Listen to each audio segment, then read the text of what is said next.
siempre digo que las cosas más lindas están, están en los cortes.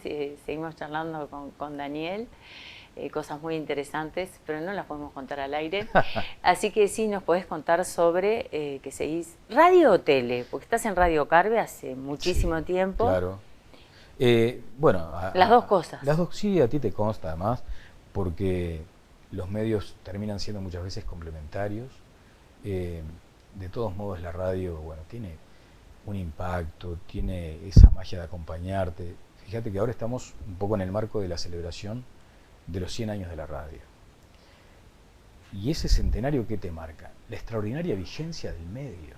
O sea, la radio tiene tal grado de potencia en la llegada, sigue siendo esa cuestión cercana, tiene además tanta historia detrás, porque por otra parte ha sido fundamental en tiempos de guerra, fundamental en tiempos de paz, fundamental en tiempos de tragedias humanas, fundamental en tiempos de celebración. Todo pasa por la radio. En pandemia, Daniel, bueno, en pandemia la gente la radio lo precisaba. Pero fíjate vos, por ejemplo, ¿no? A veces cuando uno dice, y la radio, en fin, preguntale a los sobrevivientes de los Andes el significado de ese pequeño aparatito, ¿me entendés? Ahí a través de eso te das cuenta de la dimensión. Era como escuchar a Dios. Impresionante. Y lo dicen. Y lo dicen. Así que la radio tiene eso. La televisión tiene el fenomenal impacto de la imagen, tiene la penetración, la masividad, tiene esa, por lo menos a mí me da la sensación de que vos decís algo en la televisión y llega a una cantidad tan enorme de personas que uno ni siquiera imagina, ni siquiera imagina. Y también funciona, en muchos casos, a mí me ha tocado afortunadamente vivirlo, es a veces la única compañía que tiene la persona en la casa. Exacto. Y gente muy, muy grande que a veces te dice, eras mi compañía y yo te ponía para que estuvieras conmigo. Te lo dicen así. Yo te tenía para que estuvieras conmigo. Eso es maravilloso. Y eso te lo da la televisión, ¿no? Y bueno, es que volviendo a la pandemia era lo que estábamos esperando. Bueno. Por eso te presenté en el programa en donde en cada segundo, en cada minuto esperábamos verte. Y hay algo que sabemos que tiene la tele, que es la transparencia. Desnuda todos tus gestos. Entonces, creo que la gente se da cuenta cuando uno trabaja en televisión y hace un personaje. Y cuando uno es transparente. Y bueno, y tú, bueno, sos eso, sos la transparencia. Entonces, esa nobleza, esa templanza, eso se extraña. Eso se extraña. El televidente extraña esa persona y de repente pueden haber muchos más con técnicas jóvenes, todo, pero extraña, la palabra es esa templanza, esa transparencia. A veces, bueno, me apasiona esto, desde luego, me apasiona el periodo. Yo entiendo que había que tomarse además también como un respiro, una pausa para tomar un nuevo impulso, en fin. Pero, vos sabés que una cantidad de veces me lo cuestionaba, esa cuestión de aparecer con tal grado de transparencia que la gente se daba cuenta cuando estabas bien, cuando estabas mal, cuando algo te impactaba y te dolía. Y hay gente que me ha dicho, mira, pero lo que pasa es que eso está bien. Porque nosotros sos humano, estás mostrando una tener parte ahí humana. al ciudadano, al padre, al abuelo, al vecino, al que le gusta el fútbol, al que le gusta. Y bueno, yo creo que también pasa, creo que la televisión en su conjunto, y me parece que en eso coincidimos contigo, se ha humanizado mucho también. O sea, hay tantos estilos como periodistas o como comunicadores, en fin, cada uno tiene su manera de hacer, de decirlo, pero se ha humanizado mucho más, porque viste que ahora también tenés como muchas veces esos espacios donde la gente dice lo que siente y nadie se enoja, y me parece que está bien. Bueno, pero también vos irradiás ese estado de calma. De repente hablando con cosas muy crudas como fue la guerra, que tenías que dar la noticia, bueno, como es la guerra, y yo digo, yo que soy muy sensible en eso y muy intuitiva, digo, ¿cómo puede dar esta noticia y después puede dar enseguida otra? Estoy segura que te quedó un trago amargo, que te quedó el corazón apretado. ¿No? Sí, hay algunas circunstancias, obviamente el sufrimiento ajeno nos impacta siempre a todos. El mundo se ha vuelto mucho más cercano, por lo tanto, cuando vos veías imágenes de que una guerra es mucho más que dispararse entre soldados, hay un terrible sufrimiento, una tragedia, toda la vida las guerras trajeron enormes tragedias humanas, pero ahora con la inmediatez de la comunicación lo veías al instante y veías a padres que entregaban a sus hijos en la frontera para que ellos regresaran al frente de combate. ¿Qué persona puede quedar, digamos, ajena a ese dolor? Ninguna. Y eso también es porque el mundo se ha acercado mucho. Antes veíamos o escuchábamos algo de la guerra, no teníamos tanta la referencia. Ahora el avance digital, electrónico de la tecnología nos permite eso.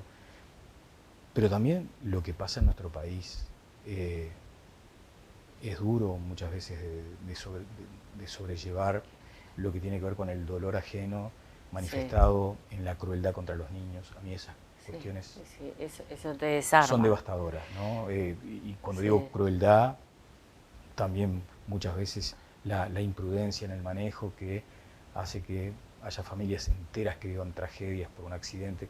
Esas cuestiones pasarán 100 años más y nunca podré acomodarme ante esas circunstancias. Exacto. Bueno, recién hablaste sobre los avances de la tecnología, lo positivo y lo negativo.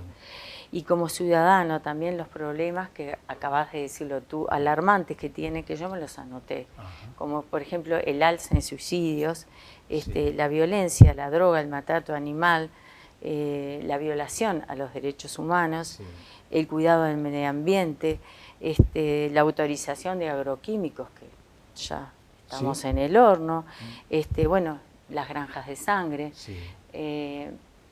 Hay mucha cosa que estaría buenísimo que se hablara un poco más. Exacto. El hambre. El hambre también. Sí, el hambre, sobre todo la desnutrición o la malnutrición infantil, que a veces también queda todo reducido a un titular, y me parece que nosotros como sociedad no podemos permitir de ninguna manera que haya cuestiones que nos pasen por el costado, y hay que atenderlas. Y ahí cada uno tendrá su papel a jugar. No creo que haya un solo ciudadano de este país que quiera ver a niños con hambre o con dificultades para la alimentación.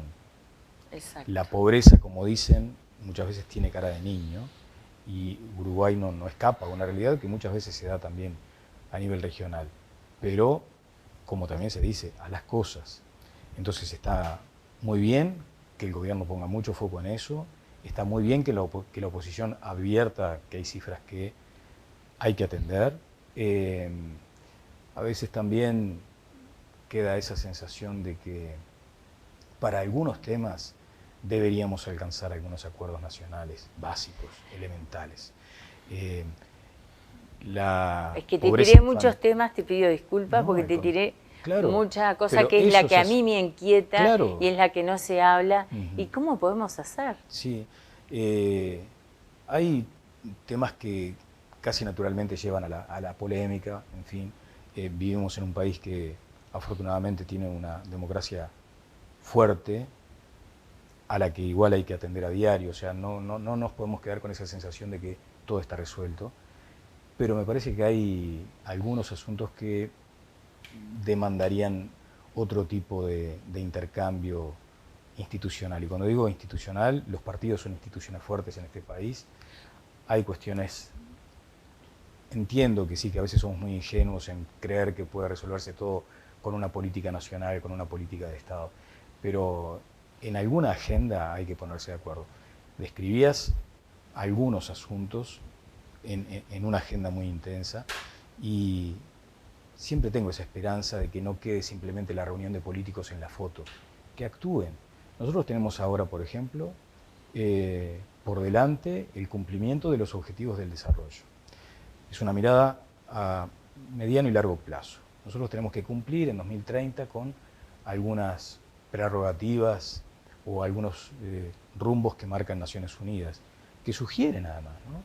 Y yo no veo que tampoco esa agenda esté tan incorporada. Está muy bien, es verdad que tenemos un Ministerio de Ambiente que está preocupado por cumplir parte de esa agenda. Pero ¿y entonces por qué estamos habilitando, digamos, agrotóxicos, como está sucediendo ahora? O para no caer en lo agrotóxico, que de pronto uno tendría que tener la prueba suficiente para saber qué grado de toxicidad tiene.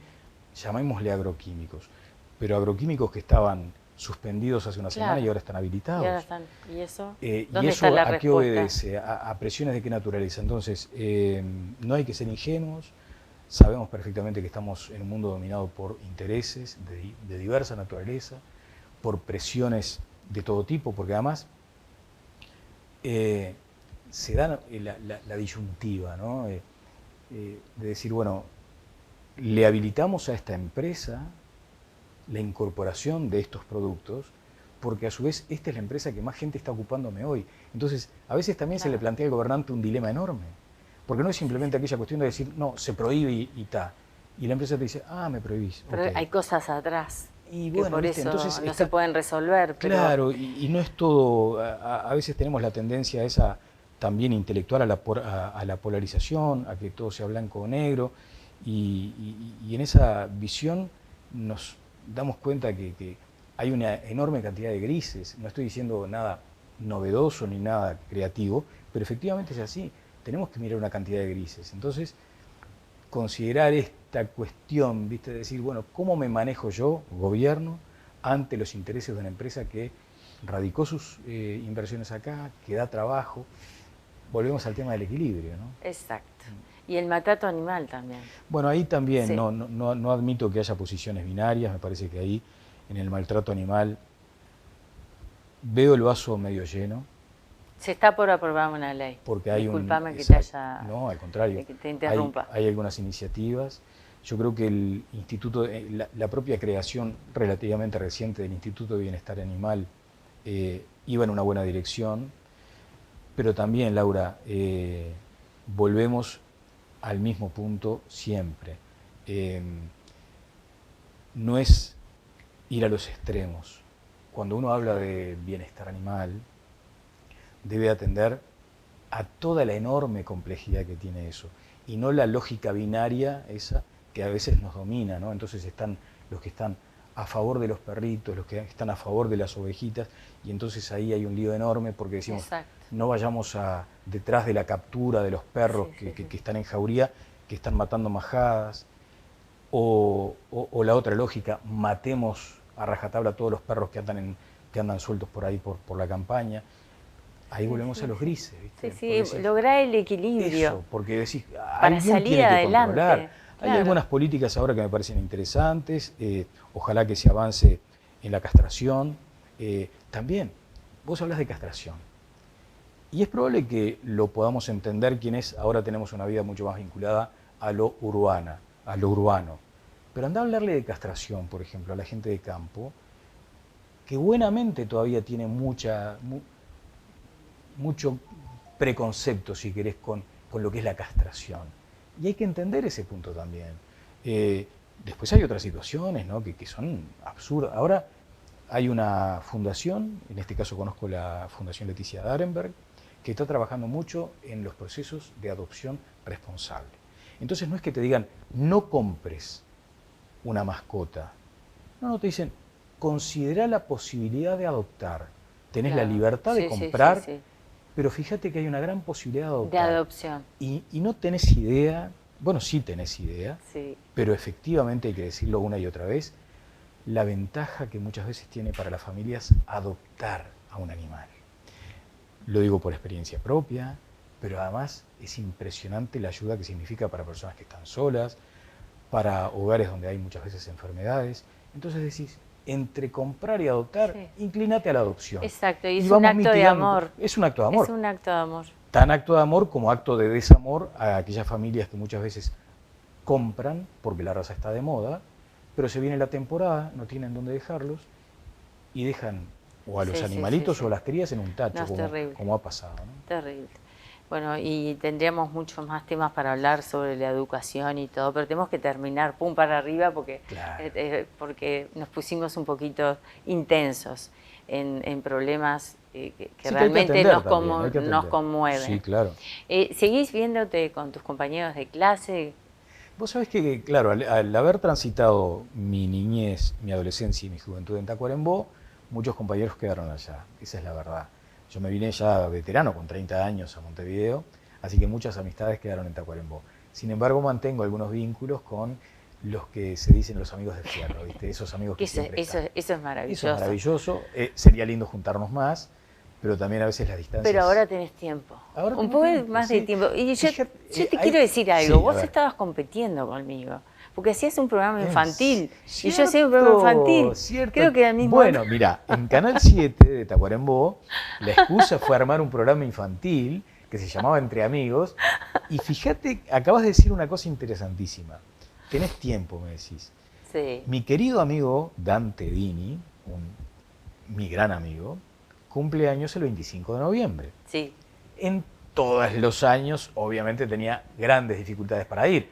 Él estaba en Tacuarembó, yo acá, mi trabajo me lo impedía. Este 25 de noviembre puedo ir. ¿Te das cuenta? ¡Qué festejo! Pero por supuesto. ¡Qué festejo a la vida! Y eso es fruto de esto, de tener más tiempo. Y bueno, y capaz que le cantás alguna canción infantil. Sí, no era el de los que cantaba, pero me acuerdo, hay una foto después que ¿Cuál voy a mandar. ¿Cuál era tu canción preferida infantil en el programa que hiciste? No me acuerdo. El ciclo. ¿Pero que eras tan chico que no te acordás? Entre Amigos. Y no, yo soy de mala memoria. Mala memoria para eso. Pero me acuerdo que... Vamos a preguntarle a tu madre a ver cuáles eran las canciones. Sí, seguramente que se va a acordar. Bueno, yo me despido con el pajarito amarillo. No, bueno, muchísimas gracias, Dani, por tenerte. Un placer. A mí también, espero volverte a tener aquí. No? Bueno, estás en casa, estás en familia. Estamos en Respira casa. hondo, que la brisa te acompaña. Y bueno, y toda la gente de aquí estamos muy contentos. Muchas gracias. De que estés aquí en familia con nosotros. Muchas gracias. Gracias a ti. Amigos, muchísimas gracias por acompañarnos. Nos reencontramos la semana próxima aquí en otro programa más de La Hora Contigo. Y por favor, cuídense. Beso. Los quiero mucho. Chau, chau.